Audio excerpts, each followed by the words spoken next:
साथ और नाखून क्यों बढ़ते हैं ललित निबंध हजारी प्रसाद द्विवेदी जी का मेरे साथ है।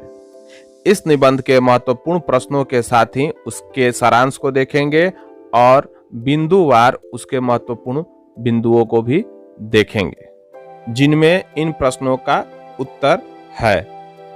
ये प्रश्न आपके सामने है।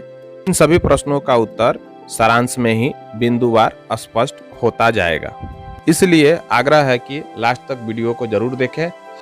जब मैं प्राथमिक विद्यालय में पढ़ता था तो उसमें अक्सर ड्रेस, नाखून और बाल चेक किए जाते थे, वो भी प्रेयर के समय। उसमें जिसका नाखून बड़े होते थे उसकी पिटाई भी होती थी। इसी तरह का कुछ चर्चा इस निबंध में हजारी प्रसाद द्विवेदी जी ने भी किया है और मुझे उस समय नहीं समझ में आता था कि आखिरकार ये नाखून बढ़ क्यों जाते हैं, और यही प्रश्न हजारी प्रसाद द्विवेदी जी की छोटी बिटिया भी उनसे कर बैठती है। तो शुरुआत निबंध की यहीं से होती है कि नाखून क्यों बढ़ जाते हैं। प्रश्न तो बहुत अच्छा है, बच्चे के मन का है, मेरे भी मन में ऐसा प्रश्न हुआ करता था, लेकिन लेखक के पास भी इस प्रश्न का उत्तर तत्काल में नहीं रहता है। फिर लेखक गहन विचार करते हैं, उसको समझते हैं और नाखून के ऊपर फिर निबंध ही लिख डालते हैं, क्योंकि उनके पास वह निपुणता है, वह कौशल है। आचार्य हजारी प्रसाद द्विवेदी जी अपना बात रखने के क्रम में सबसे पहले यही बात उठाते हैं कि यह नाखून पहले के इंसानों के लिए जरूरी था, क्योंकि पहले के इंसान जो थे वह जंगली थे, वनमानुष जैसे थे और उन्हें अपने जीवन रक्षा के लिए नाखूनों की जरूरत पड़ती थी। यह नाखून असल में उनके अस्त्र थे। दांत भी थे पर नाखून के बाद ही उनका स्थान था। नाखून के बाद इंसानों ने हड्डियों का प्रयोग अस्त्र के तौर पे किया, फिर लोहे के अस्त्र बनाए, फिर उसके बाद पलीते वाली बंदूकों ने, कारतूसों ने, तोपों ने, बमों ने, बम वर्षक वायुयानों ने इतिहास को किस कचड़े भरे घाट तक घसीटा यह सबको मालूम है। नखधर मनुष्य अब एटम बम पर भरोसा करके आगे की ओर चल पड़ा है, पर उसके नाखून अब भी बढ़ रहे हैं। अब भी प्रकृति मनुष्य को उसके भीतर वाले अस्त्र से वंचित नहीं कर रही है। अब भी वह याद दिला देती है कि तुम्हारे नाखून को भुलाया नहीं जा सकता। तुम वही लाख वर्ष के पहले के नख दंतावलंबी जीव हो, पशु के साथ एक ही सतह पर विचरण करने वाले और चरने वाले। मनुष्य अब नाखूनों को नहीं चाहता है। उसके भीतर बर्बर युग का कोई अवशेष रह जाए यह उसको असह्य है। लेकिन यह भी कैसे कहूं, यह चिंता प्रकट कर रहे हैं आचार्य हजारी प्रसाद द्विवेदी जी। और नाखून काटने से क्या होता है?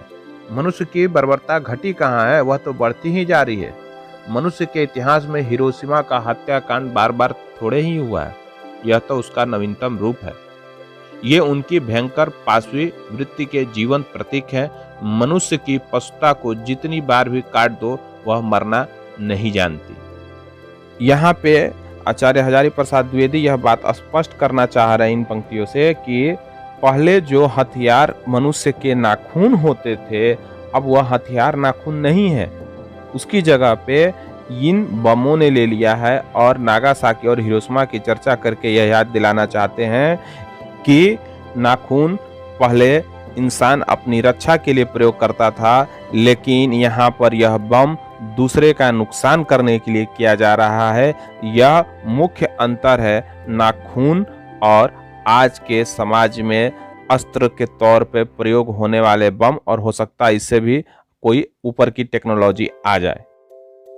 फिर वे स्वाधीनता की चर्चा करते हुए कहते हैं कि भारतीय भाषाओं में प्रायः ही अंग्रेजी को इंडिपेंडेंस शब्द का समानार्थक शब्द नहीं व्यवहृत होता। 15 अगस्त को जब अंग्रेज इंडिपेंडेंस की घोषणा कर रहे थे तो हमारे देश के बहुत सारे पत्र स्वाधीनता दिवस की चर्चा कर रहे थे। इंडिपेंडेंस का अर्थ अधीनता या किसी की अधीनता का अभाव, पर स्वाधीनता शब्द का अर्थ अपने ही अधीन रहना है।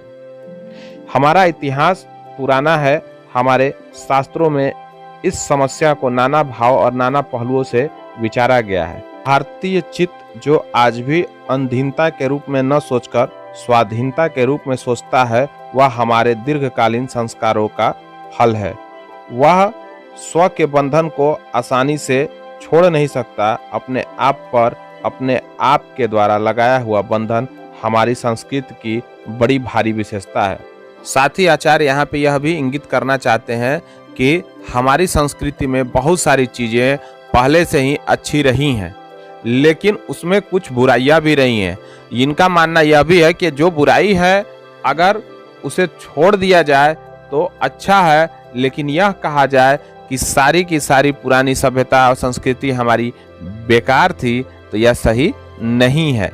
आज समाज में जो नई सोच बनती जा रही है वह मनुष्यता के लिए घातक है, क्योंकि पहले के मनुष्य ऐसे स्वार्थी नहीं होते थे। हमारे देश में अनेक जातियां हैं, लड़ती भी हैं, झगड़ती भी हैं, फिर भी प्रेम पूर्वक बसी हुई हैं।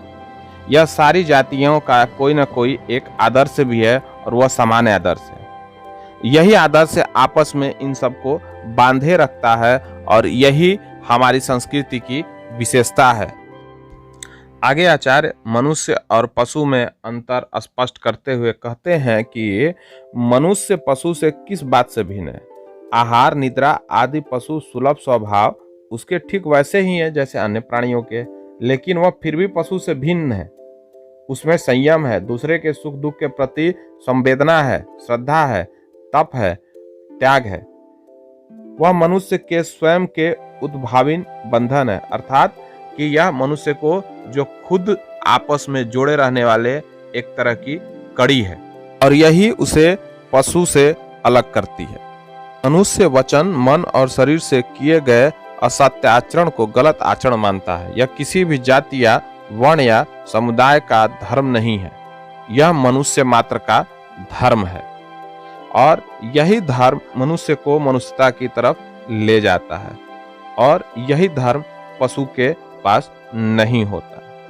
आगे आचार्य गौतम बुद्ध की बातों को कोट करते हुए कहते हैं, अहिंसा सत्य और अक्रोध मूलक धर्म का मूल उत्स है।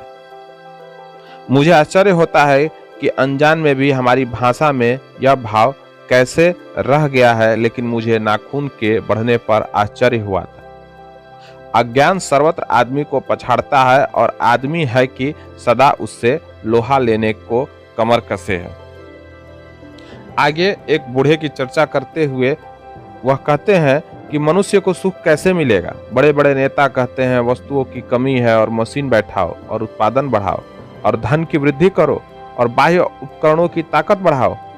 फिर वो कहते हैं एक बूढ़ा था, उसने कहा था बाहर नहीं भीतर की ओर देखो, हिंसा को मन से दूर करो, मिथ्या को हटाओ, क्रोध और द्वेष को दूर करो, लोग के लिए कष्ट सहो, आराम की बात मत सोचो, प्रेम की बात सोचो, आत्मतोषण की बात सोचो, काम करने की बात सोचो। उसने कहा प्रेम ही बड़ी चीज है क्योंकि वह हमारे भीतर है। बूढ़े की बात अच्छी लगी या नहीं पता नहीं, पर उसे गोली मार दी गई। आदमी के नाखून बढ़ने की प्रवृत्ति ही हावी हुई है। मैं हैरान होकर सोचता हूँ बूढ़े ने कितनी गहराई में बैठकर मनुष्य की वास्तविक चरितार्थ का पता लगाया था। अब यहाँ पे यह समझने वाली बात है कि यह बूढ़ा आदमी कोई इंसान नहीं है, बल्कि सभ्यता रही है, जो हमारी संस्कृति रही है, उसी को यहाँ पर आचार्य हजारी प्रसाद द्विवेदी ने बूढ़ा कह करके संबोधित किया है। कहने का मतलब है कि जो हमारी सभ्यता और संस्कृति रही है उसको खत्म कर दिया गया है, उसे गोली मार दिया गया है और हमारे ऊपर एक नई सभ्यता और संस्कृति हावी होती जा रही है जो कहीं न कहीं स्वार्थ में अंधी है। आगे आचार्य यह चर्चा करते हैं कि जिस प्रकार पहले मनुष्य की पूंछ गायब हो गई, यह हमारे वैज्ञानिकों ने सिद्ध किया है कि पहले मनुष्य की पूंछ भी होती थी और जब मनुष्य को उनके पूंछ की जरूरत नहीं रही तब वह धीरे धीरे विलुप्त होती गई और आज की डेट में कुछ इंसानों में केवल पूंछ का नाम मात्र अंश ही बचा है, वह बहुत से लोगों में वो भी गायब हो गई है। हो सकता है जिस प्रकार से यह पूंछ गायब हो गई उसी प्रकार से आगे चल करके मनुष्य के शरीर से यह नाखून भी गायब हो जाए, क्योंकि नाखून की भी अब आवश्यकता नहीं है। यह एक करारा व्यंग है और कहने का तात्पर्य आचार्य का है कि आधुनिकता की अंधी दौड़ में आज इंसान कहीं न कहीं प्रकृति के साथ खिलवाड़ कर रहा है। जिस प्रकार से इंसान आगे बढ़ने के होड़ में प्रकृति को काट रहा है, प्रकृति को छाट रहा है, प्रकृति का विनाश कर रहा है, यह उसके लिए कहीं ना कहीं आगे चल करके बहुत घातक होगा। और यह नाखून भी कहीं ना कहीं प्रकृति द्वारा हमें दिया गया उपहार है और इसकी हमें रक्षा करनी चाहिए। मनुष्य में जो घृणा है, जो अनायास बिना सिखाए आ जाती है, वह पशुत्व का द्योतक है। और अपने को संयत रखना, दूसरे के मनोभाव का आदर करना मनुष्य का स्वधर्म है। आगे आचार्य हजारी प्रसाद द्विवेदी जी सफलता और चरितार्थता में अंतर स्पष्ट करते हुए कहते हैं कि मनुष्य मरणास्त्रों के संचयन से, बाह्य उपकरण के बाहुल्य से उस वस्तु को पा भी सकता है जिसे उसने बड़े आडंबर के साथ सफलता नाम दे रखा है। परंतु मनुष्य का चरितार्थता प्रेम में है, मैत्री में है, त्याग में है, अपने को सबके मंगल के लिए निःशेष भाव से दे देने में है। नाखूनों का बढ़ना मनुष्य की उस अंध सहजता प्रवृत्ति का परिणाम है जो उसके जीवन में सफलता ले आना चाहती है। उसको काट देना उस स्वनिर्धारित आत्मबंधन का फल है जो उसे चरितार्थता की ओर ले जाती है। आचार्य सफलता को तभी मानते हैं जब उस इंसान के अंदर मैत्री भाव, निस्वार्थ भाव और प्रेम हो। अर्थात समाज में जो भी काम करे वह प्रेम के साथ करे, निस्वार्थ के साथ करे और त्याग करने की भी उसमें क्षमता होनी चाहिए। यह लक्षण मनुष्यता के हैं, सफलता के हैं। लेकिन अगर वह ऐसा नहीं करता है तो जिस प्रकार से वह अपने नाखूनों को काट रहा है, उन्हें बढ़ने नहीं दे रहा है, उसी प्रकार से वह प्रकृति द्वारा दिए गए इन गुणों से भी धीरे धीरे दूर होता जाएगा, जो कि कहीं न कहीं यह उसके हित में नहीं है। यह निबंध एक मनुष्यता को लेकर के चेतावनी भी है कि मनुष्यता छोड़ना मनुष्य के हित में नहीं है, और दूसरा उस प्रकृति का भी अनादर नहीं करना चाहिए, अन्यथा प्रकृति का अनादर करना उस पे भारी पड़ सकता है। तो साथियों, आचार्य हजारी प्रसाद द्विवेदी ने नाखून क्यों बढ़ते हैं निबंध के द्वारा एक समस्या के तौर पे बातों को रखना शुरू किया और फिर उन्होंने उसका निदान भी बताया है, और इसके द्वारा उन्होंने कई जगहों पे व्यंग भी किया है और हमें सीख भी दिया है। तो मैंने अपने हिसाब से जो जो उचित बातें लगी वह सारी बातों को यहाँ पे कोट किया है आपके समझ इस प्रस्तुति में, एक छोटी प्रस्तुति में बल्कि, और उम्मीद करता हूँ कि यह आपको पसंद आया होगा। अगर आपको यह पसंद आया होगा